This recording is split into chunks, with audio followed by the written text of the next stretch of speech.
അവരുടെ കണ്ണുകൾക്ക് തീർത്തും അപരിചിതമായ ഒരു കാഴ്ചയായിരുന്നു അത്. 3 കൂറ്റൻ കപ്പലുകൾ അതടുത്തേക്ക് വന്നപ്പോൾ ആളുകൾ ഒത്തുകൂടുവാൻ ആരംഭിച്ചു. അവ ഈ സമുദ്രത്തിൽ വഴിതെറ്റി വന്നതല്ല, ഈ കര ലക്ഷ്യം വെച്ച് തന്നെയുള്ള വരവാണെന്ന് അവർക്ക് മനസ്സിലായി. കപ്പലിൽ നിന്നും ഒരു മനുഷ്യൻ ഇറങ്ങി. അയാൾക്കും ആ ഒരു തീരം പുതിയതായിരുന്നു. ഉടൻ തന്നെ തീരത്തെ ഒരാൾ അയാളുടെ അടുത്തേക്കെത്തി. എന്താ നെയിം? പണം എനിക്ക് പ്രശ്നമല്ല, പക്ഷേ നിയന്ത്രണം അതെനിക്ക് പ്രശ്നമാണ്. നമ്മുടെ കച്ചവടത്തിൻ്റെ നടുക്ക് ഇനി ഒരാൾ വരാൻ പാടില്ല. ഇന്ത്യയുമായി നേരിട്ട് തന്നെ നാം ഇനി ചെയ്യണം. അല്ല, 10 മാസം നീളുന്ന യാത്രയാണ്, ജീവന് പോലും ഭീഷണി. നിനക്ക് ചിന്തിക്കാൻ പറ്റുന്നതിലും വലിയ സൗഭാഗ്യമായിരിക്കും നിന്നെ കാത്തിരിക്കുന്നത്. നിനക്ക് ചിന്തിക്കാൻ പറ്റുന്നതിലും വലുത്. ശേഷം മാനുവൽ തിരിച്ച് നടക്കുവാൻ തുടങ്ങി. പക്ഷേ ഇതിനെല്ലാം അപ്പുറം മറ്റൊരു കാര്യമുണ്ട്. നിന്റെ പേര് ചരിത്രത്തിന് ഒഴിവാക്കാൻ പറ്റില്ല. Vasco D gamma.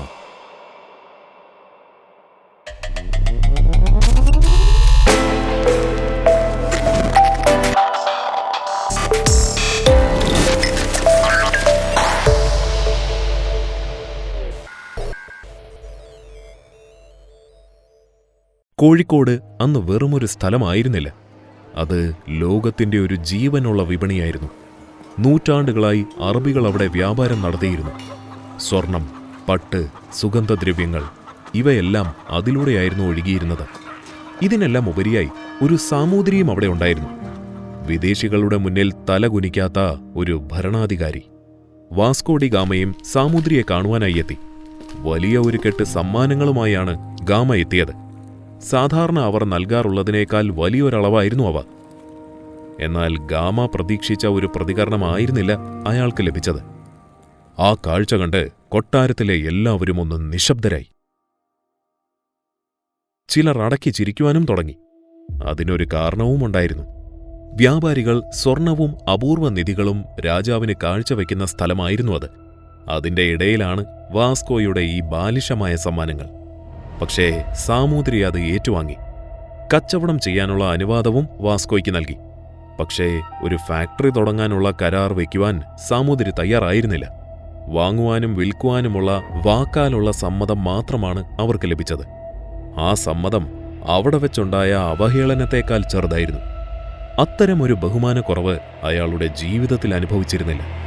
ചിരിച്ച മുഖത്തോടെയാണെങ്കിലും ഉള്ളിൽ ചെറിയ ഒരു നീറ്റലോടെ അയാൾ കൊട്ടാരം വിട്ടു. പക്ഷേ പ്രശ്നം അവിടെയും തീർന്നില്ല. അവിടുത്തെ കച്ചവടക്കാർ തങ്ങൾക്ക് മാത്രം ഈടാക്കുന്നത് തീ വിലയാണെന്നവർക്ക് മനസ്സിലായി. എല്ലാം കൊണ്ടും ഗാമയ്ക്ക് വീർപ്പുമുട്ടാൻ തുടങ്ങി. വന്നതിന്റെ ഉദ്ദേശം ഒന്നും വിചാരിച്ചതുപോലെ നടക്കുന്നില്ല. ഒരു നായകനെ പോലെ തന്നെ സ്വാഗതം ചെയ്യുമെന്നായിരുന്നു വാസ്കോ ഡി ഗാമ വിശ്വസിച്ചിരുന്നത്. എന്നാൽ ഇപ്പോൾ എല്ലാം തെറ്റിയിരിക്കുന്നു. കൊട്ടാരത്തിലെ അവഹേളനം, ഫാക്ടറിയിലെ അനുമതിയില്ലായ്മ, ആളുകളുടെ ഒറ്റപ്പെടുത്തൽ, എല്ലാം കൊണ്ടും അയാൾക്ക് മടുത്തു. അങ്ങനെയിരിക്കെയാണ് നികുതി പണം വാങ്ങുവാനുള്ള ആള് അവരുടെ അടുത്തെത്തിയത്. അവിടെ കച്ചവടം ചെയ്യുന്ന വിദേശികൾ ഒരു പ്രത്യേക നികുതി അവിടെ കെട്ടിവെക്കണമായിരുന്നു. തന്റെ ഉള്ളിൽ പുകഞ്ഞ പുക ആ സമയം കത്തി. നികുതിയില്ല.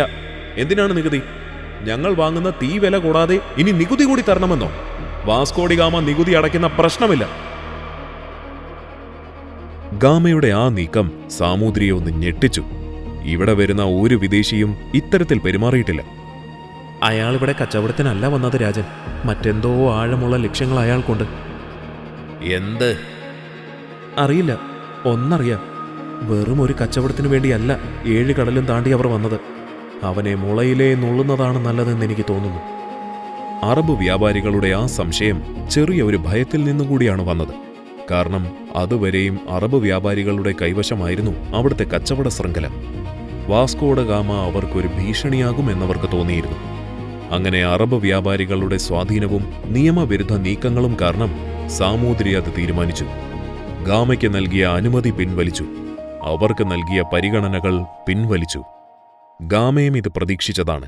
അയാൾ ഉടനടി തിരിച്ച് കപ്പൽ കയറി. വലിയ ഒരു വരവേൽപ്പായിരുന്നു വാസ്കോ ഡ ഗാമയ്ക്ക് പോർച്ചുഗീസിൽ ലഭിച്ചത്.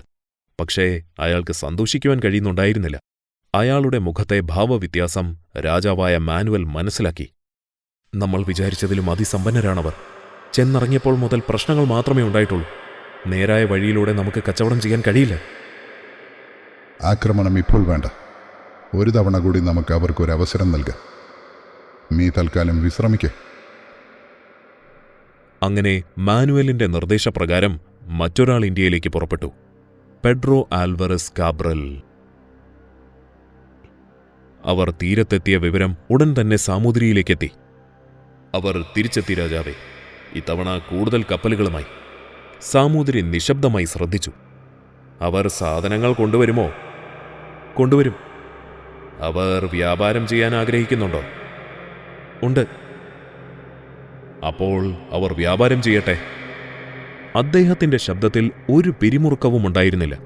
കാരണം അദ്ദേഹത്തിന്റെ ലോകത്ത് കൂടുതൽ വ്യാപാരികൾ എന്നതിനർത്ഥം കൂടുതൽ ശക്തി എന്നാണ്. അറബികൾ അസ്വസ്ഥരാണെന്ന് തോന്നുന്നു. സാമൂതിരി അവനെ നോക്കി. അസ്വസ്ഥരോ? ഈ പുതുമുഖങ്ങൾ അവരുടെ സ്ഥാനം ഏറ്റെടുക്കാൻ ശ്രമിച്ചേക്കുമെന്ന് അവർ ഭയപ്പെടുന്നു. ഈ തുറമുഖത്ത് ആരും കടലിന്റെ ഉടമസ്ഥരല്ല. അവർ വരട്ടെ, അവർ വ്യാപാരം ചെയ്യട്ടെ. അവർ സമ്പത്ത് കൊണ്ടുവന്നാൽ അവർക്ക് സ്വാഗതം. അങ്ങനെ പെഡ്രോയ്ക്ക് കച്ചവടം ചെയ്യാനുള്ള അനുമതി സാമൂതിരി നൽകി. ഒരു ഗോഡൌൺ വയ്ക്കാനുള്ള സ്ഥലവും നൽകി. മാത്രവുമല്ല, മറ്റൊരു കാര്യവും സംഭവിച്ചു. ഇവർ എവിടെ നിന്ന് വരുന്നു എന്നത് നമ്മൾ നോക്കേണ്ടതില്ല. ഇവരെന്തിനു വരുന്നു എന്നതാണ് നോക്കേണ്ടത്. ഇവർ ഇവിടേക്ക് കച്ചവടവുമായാണ് വന്നിരിക്കുന്നത്, ബാക്കി എല്ലാവരെയും പോലെ. അവർക്കെല്ലാം കോഴിക്കോട് കൊടുത്തത് ഒരു ന്യായമായ ഇടം. ഇവർക്കും അതുതന്നെ കൊടുക്കുക. പ്രത്യേക വില, കടുത്ത നിബന്ധനകൾ, അകൽച്ചയുടെ ഭിത്തി. സാമൂതിരിയുടെ ആ വാക്കുകളിൽ അതെല്ലാം പൊളിഞ്ഞു വീണു. കോഴിക്കോടുകാർ അവരെ പൂർണ്ണമായി സ്വാഗതം ചെയ്തു. ഒരു കൂട്ടരൊഴിച്ച് അറബ് വ്യാപാരികൾ. അറബ് വ്യാപാരികളുടെ സംശയം അത്ര പെട്ടെന്ന് പോകുന്നതായിരുന്നില്ല. പോർച്ചുഗീസുകാരുടെ ലക്ഷ്യം കച്ചവടമല്ല എന്ന് അവർ തീർത്തു വിശ്വസിച്ചു. എങ്ങനെയെങ്കിലും അവരെ നാടുകടത്തണമെന്ന് അവർ തീരുമാനിച്ചു. അങ്ങനെ അവർ ആ കടുങ്കൈ ചെയ്തു. അറബ് വ്യാപാരികൾ പോർച്ചുഗീസ് ഗോഡൌൺ കത്തിച്ചു. പോർച്ചുഗീസുകാർക്ക് കത്തിച്ചതാരാണെന്ന് മനസ്സിലാവുകയും ചെയ്തു. പോർച്ചുഗീസുകാർ കപ്പലിൽ നിന്നുകൊണ്ട് കരയിലേക്ക് ആക്രമണം അഴിച്ചുവിട്ടു. അങ്ങനെ കോഴിക്കോട് കടപ്പുറം ഒരു യുദ്ധഭൂമിയായി മാറുവാൻ തുടങ്ങി. സാമൂതിരിയുടെ സമാധാനം പൂർണ്ണമായും ഇല്ലാതായി. ഇതെങ്ങനെ നിർത്തുമെന്ന ചിന്ത അയാളെ അലച്ചു. പോർച്ചുഗീസുകാർ ആക്രമണം തുടർന്നുകൊണ്ടിരുന്നു. മാത്രവുമല്ല, ആ സമയത്ത് തന്നെ മറ്റൊരു നാവികൻ ഒരു കപ്പൽ മുഴുവൻ ആയുധങ്ങളുമായി അവിടേക്കെത്തി. ആ കപ്പൽ വന്നതോടെ കടൽ മൊത്തം ഇരുണ്ടു. ആ സ്ഥലം ഇല്ലാതാക്കണമെന്ന മാനസികാവസ്ഥയിലേക്ക് ഗാമ എത്തിയിരുന്നു. സാമൂതിരി പലരുമായി ബന്ധപ്പെടുവാൻ തുടങ്ങി. പക്ഷെ ആർക്കും തന്നെ അവരെ നേരിടുവാൻ കഴിയുന്നുണ്ടായിരുന്നില്ല. പ്രധാന പ്രശ്നം ദൂരമാണ്.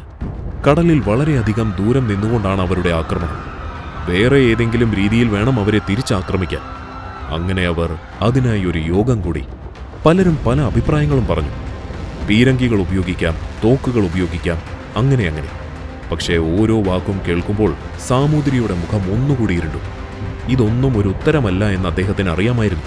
കരയിൽ നിന്നുള്ള ആയുധങ്ങൾ ആ ദൂരം മറികടക്കില്ല. അങ്ങനെ സാമൂതിരിയുടെ അവസാന പ്രതീക്ഷയും കെട്ടു. കോഴിക്കോടിന്റെ ആയുസ് അത്രയേ ഉള്ളൂ എന്നയാൾ കരുതി. ജനങ്ങളുടെയും അവസാന പ്രതീക്ഷ നഷ്ടപ്പെട്ടു. പോർച്ചുഗീസുകാർ വിജയമുറപ്പിച്ചു. വാസ്കോ ഡി ഗാമയുടെ നേതൃത്വത്തിൽ കപ്പലിൽ ആഘോഷം ആരംഭിച്ചു. ഏത് ഭാഗങ്ങളിലൊക്കെ അവരുടെ സാമ്രാജ്യം ഉയർത്തണമെന്ന പ്ലാനിംഗ് അവർ ആരംഭിച്ചു. സാമൂതിരി നാട് വിടുവാനുള്ള കാര്യങ്ങൾ സജ്ജമാക്കാൻ തുടങ്ങി. പെട്ടെന്നൊരു അറബ് വ്യാപാരി സാമൂതിരിയെ കാണുവാനെത്തി. പോകുവാൻ വരട്ടെ. പോർച്ചുഗീസുകാർ ഞെട്ടലോടെയാണ് ആ കാഴ്ച കണ്ടത്. അല്ല, ഇത് സാമൂതിരിയുടെ ആൾക്കാരല്ല. ഇതുവരെ അവർ കാണാത്ത രീതിയിലുള്ള ആക്രമണം. അവരുടെ സകല കണക്കുകൂട്ടലുകളും തെറ്റുന്നു. സകലരും മരണമടഞ്ഞു വീഴുന്നു. വാസ്കോ ഡി ഗാമ അലറി വിളിച്ചു, ആരാണത്? ആരാണത്? ആർക്കാണ് ഇത്ര ധൈര്യം?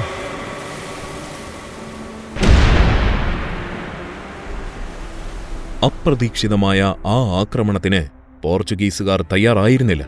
അവർ ആദ്യമായി തലകുനിച്ചു. അങ്ങനെ അദ്ദേഹത്തിന്റെ പ്രകടനം സാമൂതിരിയെ വല്ലാതെ ആകൃഷ്ടനാക്കി. കുട്ടി അഹമ്മദ് അലി, നമ്മുടെ നാടിന്റെ സുരക്ഷിതത്വം നമ്മുടെ കടമയാണ്.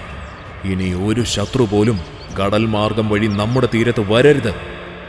നാടിനു വേണ്ടി, നാട്ടുകാർക്ക് വേണ്ടി ഞാൻ ഇപ്പോൾ ഒരു തീരുമാനം ഇവിടെ എടുക്കുവാൻ പോകുകയാണ്. ശേഷം സാമൂതിരി അഹമ്മദ് അലിയുടെ കൈകൾ പിടിച്ചുയർത്തി. ശത്രുക്കൾ ഇനിയും വരും. ഇനി ഭയപ്പെടേണ്ടത് നമ്മളല്ല. കാരണം അവർ മറികടക്കേണ്ട കൈകൾ ഇതാണ്. ഇനി ഇവനായിരിക്കും നമ്മുടെ മരയ്ക്കാർ, കുഞ്ഞാലി മരയ്ക്കാർ.